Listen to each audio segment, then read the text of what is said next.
सोलापूर महानगरपालिका सार्वत्रिक निवडणूक 2025 करता माननीय राज्य निवडणूक आयोगाने 1 जुलै 2025 रोजी अस्तित्वात असलेल्या विधानसभा मतदार यादीच्या आधारे प्रभागनिहाय मतदार यादी विभाजनाचा कार्यक्रम जाहीर केला आहे।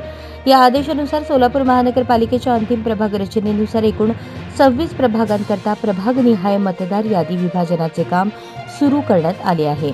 या कामकाजाच्या अनुषंगाने प्रत्येक प्रभागाकरता स्वतंत्र टीम नियुक्त करण्यात आली असून नियुक्त कर्मचाऱ्यांना आज सोलापूर महानगरपालिका काउन्सिल हॉल येथे मतदार यादी विभाजनासंदर्भात सविस्तर प्रशिक्षण देण्यात आले। या प्रशिक्षण सत्रात सोलापूर महानगरपालिकेचे आयुक्त डॉ. ओंबासे यांनी उपस्थित राहून सर्व संबंधित कर्मचाऱ्यांना मार्गदर्शन केले। त्यांनी सांगितले की राज्य निवडणूक आयोगाच्या सूचनांनुसार मतदार यादी विभाजनाचे कार्य अचूकता, पारदर्शकता आणि वेळबद्धता या तत्वांवर आधारित असावे। प्रत्येक कर्मचाऱ्यांनी जबाबदारीने आणि प्रामाणिकपणे काम पार पाडावे असे निर्देश त्यांनी दिले।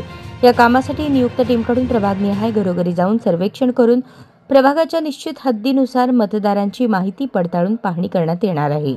या प्रक्रियेद्वारे अंतिम मतदार यादीत समाविष्ट होणाऱ्या मतदारांची नोंद तपासून प्रभागनिहाय मतदार याद्या तयार करण्यात येणार आहेत। बैठकीस अतिरिक्त आयुक्त संदीप कारंजे, उपायुक्त तैमूर मुलाणी, सहाय्यक आयुक्त गिरीश पंडित, सहाय्यक अभियंता रामचंद्र पेंटर तसेच निवडणूक विभागाचे अधिकारी आणि प्रशिक्षणार्थी उपस्थित होते। हा आपला हक्काचा चॅनल एजी न्यूज संपादक अंबादास गज्जर या YouTube चॅनलला लाईक करा, शेअर करा, सबस्क्राइब करा।